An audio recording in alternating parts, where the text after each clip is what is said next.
This is Mission Qualfon, a monthly podcast that takes you inside the workings of our company, but not just the ins and outs of business.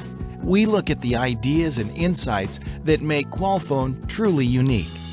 As a company, we are committed to being the best and making each person's life better. Join us as we get to know and learn from people from across the organization. What's their story? What have they learned? And how do they live out Qualfon's mission?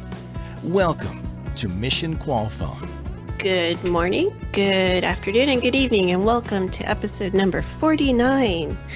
Wow. Can you believe it, Jeremy? I don't believe it. No. No, I don't. And now this feels like such a big part of our jobs that, you know, this little hobby that we started out with is now, gosh, a big yeah, a big thing. I'm excited. I'm excited because we have a two-parter.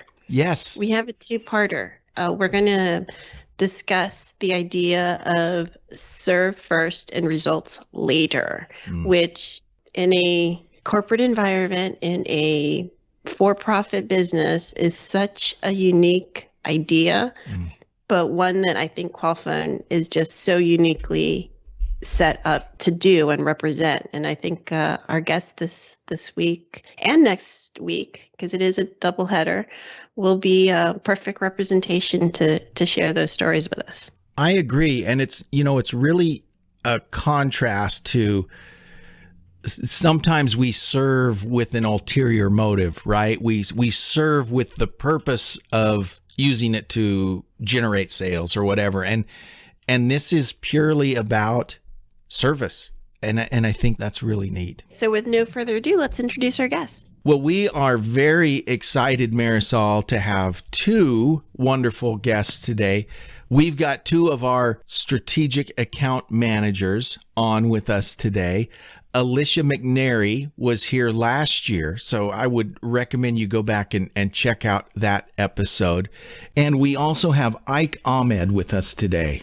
Ike, because you are joining us for the first time, I'm gonna give you the standard opportunity that we give everyone, and that is to just give us a brief sketch of your background. How did you wind up here at Qualfon? Thanks, Jeremy. Marisol, good to be with you all. It's a long, I guess, journey to get to Qualfon. I started on the phones like many of my peers and colleagues here at Qualfon many years ago, and took a liking to what I was doing at a very early age, was recognized for having some talent, if you will, and I'm using air quotes for talent. And I've held numerous positions in the call center industry and managed large initiatives for brands like Goodyear Tire Rubber Company, Harry and David. And then through those years, got to know about Qualfon and always thought it would be neat to be part of an organization like Qualfon with its mission-focused energy in the BPO space. Well, I love that you started on the phones, and Jeremy, I'm just pointing out that your laser shot sound I know. that you're supposed to. Yeah, I'll do it post-production. We'll put a laser shot in there. We have a sound effect whenever someone says they started out on the phones. So in theory, we do. Sometimes Jeremy forgets about that. Yes. But I mean, it's an amazing story. And I've actually heard from agents on the phones who have listened to our podcast and have pointed out when we say that and how inspiring it is to know that there's a possibility of a much greater future. So thank you, Ike, for sharing that and for telling us how you ended up here. Now, I'm super excited to talk to both of you. And for you, Ike, I know that you have a client. You were recently on a client visit in Cuatro Ciénegas, Mexico. I just came back from Cuatro Ciénegas, Mexico about 2 months ago, and I had the most amazing time. It was a transformative experience. It really was.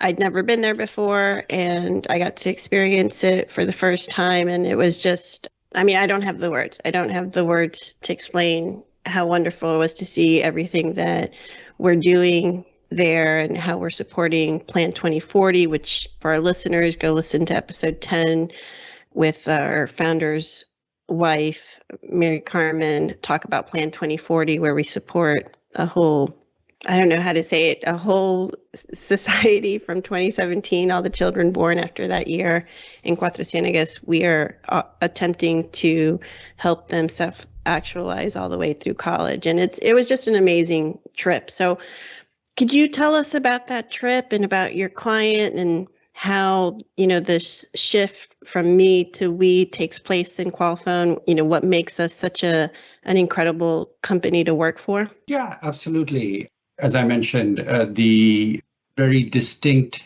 role that Qualfon has in the BPO space, I learned about it many years ago and wanted to be part of it, primarily also because of my own background, coming from Bangladesh, being raised as an immigrant in United Arab Emirates, to then coming to the US, and then being part of Qualfon helps me relate to my past very easily, because Qualfon's mission just allows us to have a purpose, a greater sense of who we are, right? And leave a legacy that is very inclusive.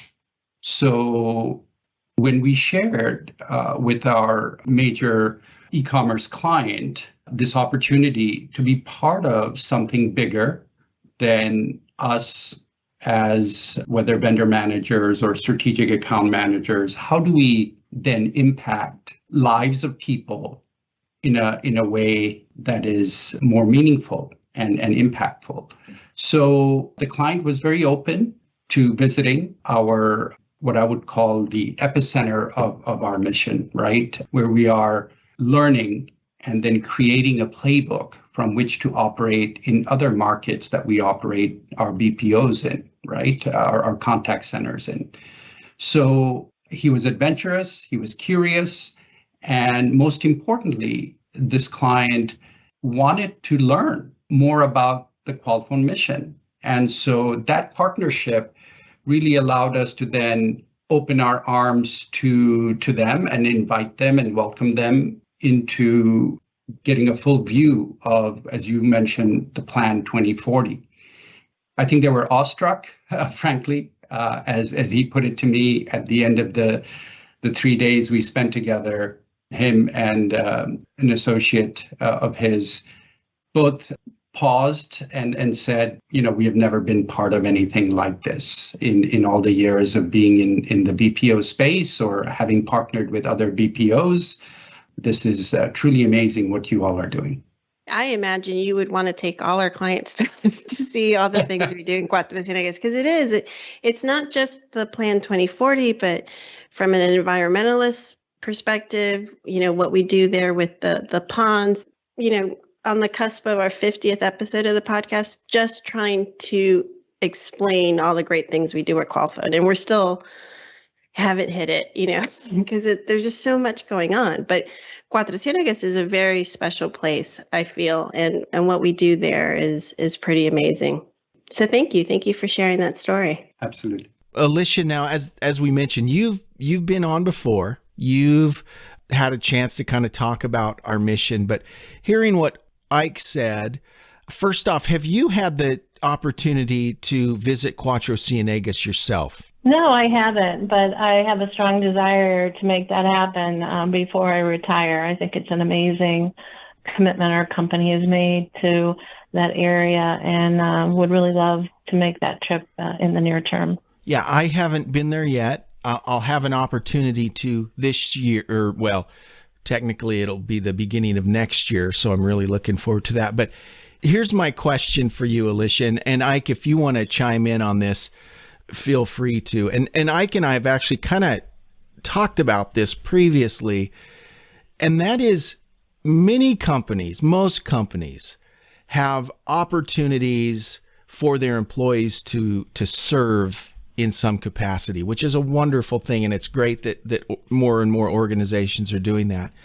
But what I find to be the case at Qualfon is we have an opportunity to engage on just such a deeper level. Oftentimes it seems a little superficial or almost transactional in the opportunities that we might have to serve. Whether it's something we do at school, we take cans for a food drive, or we do, which is all great stuff. But I find at Qualfon, from the very first day when I started working with Roberto, our chief mission officer, and working with various individuals in the company, that we have an opportunity here at Qualfon to engage, to really become emotionally invested and emotionally involved in so many different things. And to be honest, that takes some getting used to those of us that are used to things being more transactional and a little easier, if I can use that word. So I'm just wondering what your thoughts are on this idea of, you use the expression, Marisol, of transitioning from from people to person. I'm just wondering what your thoughts are on that, Alisha. Well, one of the things that I find very special about our organization is that we actually prioritize service, and our mission statement and our actions and our interactions with each other. We committed to it at the financial level. And this is at a time when a lot of companies are doing this, I think, peripherally for different reasons potentially. But I think that, it's been clear to me since joining part of the Qualfon family that this is part of our DNA. It's the core of our heart as an organization. And it's so fulfilling, I guess, to have that component available and present in everything we do throughout the day, in our interactions with each other, interactions with our community, and in our mission planning and our goals and objectives throughout the year. So I just find our commitment to service authentic and actually so refreshing in terms of, how it impacts my desire to be part of the Qualfon organization. I think that's the key word. Is that it is authentic. It's not just stuff that we say to our employee. Yeah, exactly. It's I know from personal experience, like just in the last year, I had some medical issues. I was in court for some family matters, and it was a bad time. And where I got peace from, where I got support was from here at Qualfon. They were the ones who were giving me the time and the energy to deal with what I had to deal with. And we talk about like the Great Resignation and people, in your inbox trying to recruit you.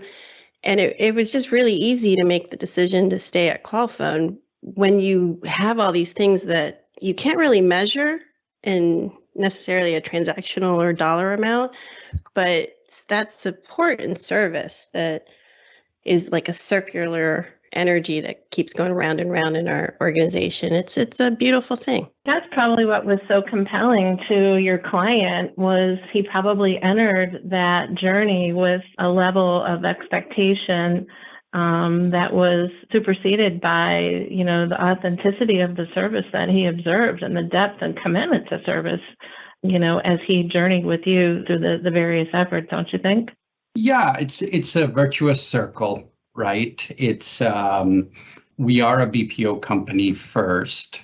Make no bones about it. We are held to the same standards as other partners in their network. Right. So from a client perspective, solutioning that, which is what we're hired to do, is the easy part. But then to open our doors to giving them insights into what motivates each one of us, right, was I think they were awestruck by that the entire company rallies around this little community in northern Mexico, in a desert oasis where, it's a forgotten town, but there's so much history. To what Marisol said earlier, there is a geological findings that the likes of NASA comes to study, right?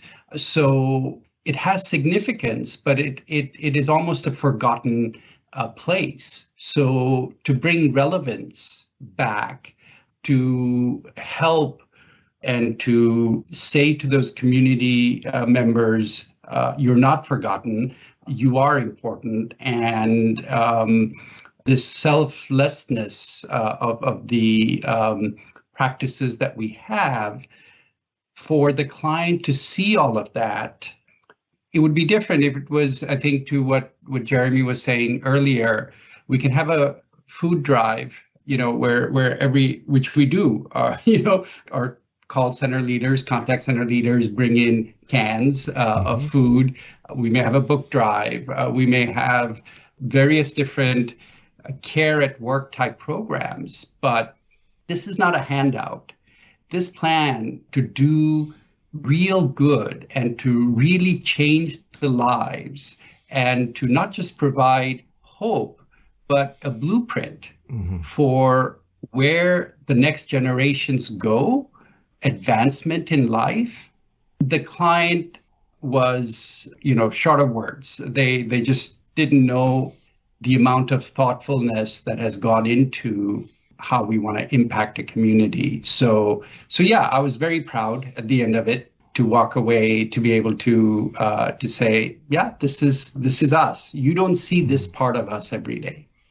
Yeah, and I obviously can drive, school supply drives. Those are all wonderful things, and those are great. And I guess it kind of goes back to that old adage, you can give a man a fish and feed him for a day, or teach him how to fish and he'll eat for the rest of his life. It's kind of that, right? We are engaged or have the opportunity to be engaged at just a deeper level. And I find that really refreshing. And at the same time, if it's something that people aren't used to as part of their company, I think people are often surprised. Wow, we're doing this, and that's great. I was walking with a friend of mine recently, just taking a little walk during lunch break, and she was going through some stuff, and I was like, well, does your company have something like this? And I was referring to care coaches, and she's like, no. And, well, does your company have this? And I kept listing all the things that we have at Qualfon. And she's like, no, Marisol, my company doesn't have any of these things. And I was like, oh, I'm sorry.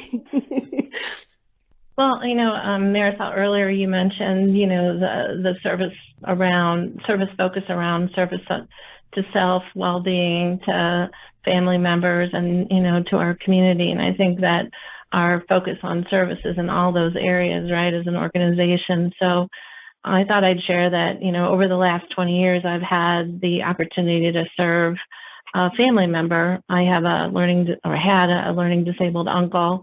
He was pretty high functioning, and he lived with my grandparents all of his life. He had some level of autonomy, but needed to be with someone or monitored closely because of his learning disabilities were around gaps in his judgment and decision making and self-care, et cetera. So when my grandparents died, our family was left with a challenging situation. We could take one of two paths. We could, one, seek guardianship and enter that battle, which could have ended up not benefiting anyone, or we could support his desire to live what he considered his best life, which was to live alone, and live alone in Arizona.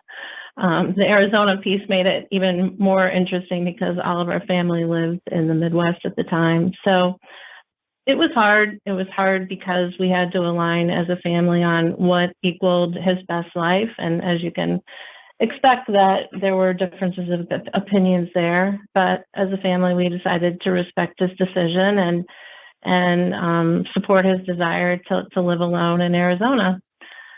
So I'm the oldest niece, and he was always an amazing uncle, and he and I were very close, and I was the one who had the strongest relationship with him.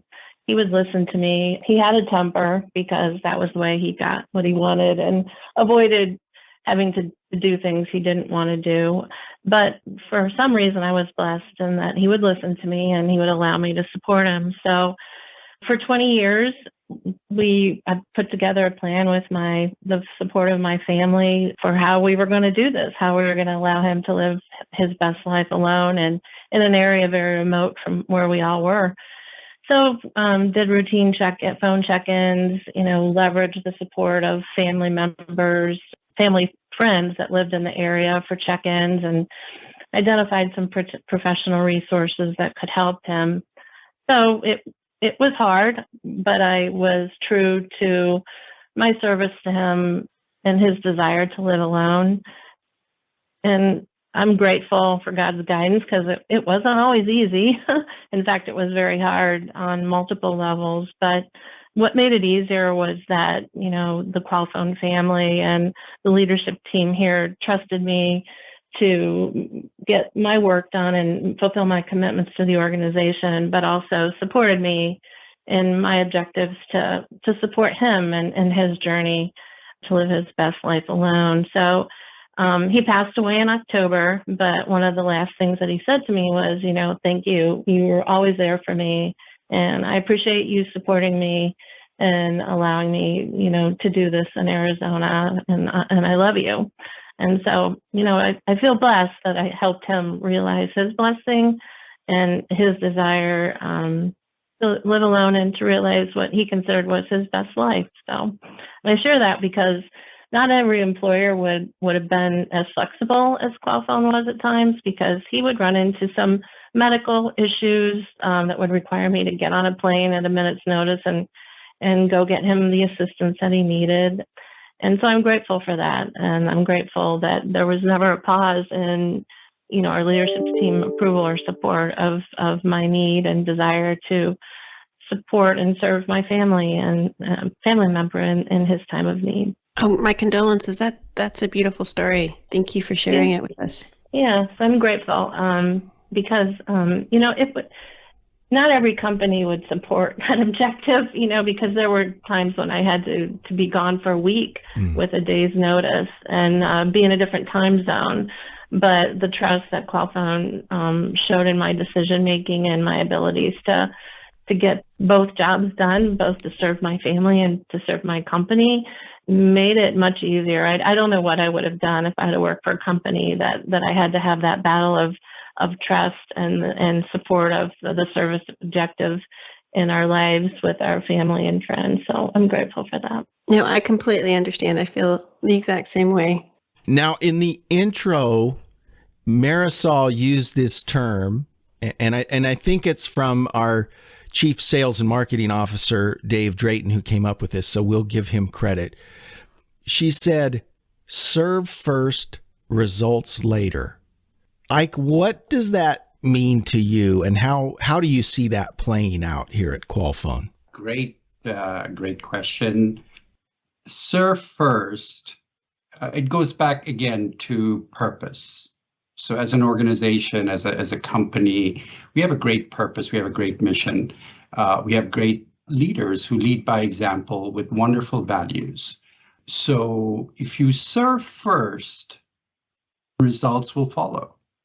And so everybody on the team knows that we have a greater calling, which makes us better as a result. So, Alisha, what about you? Any thoughts on this idea of serve first, results later?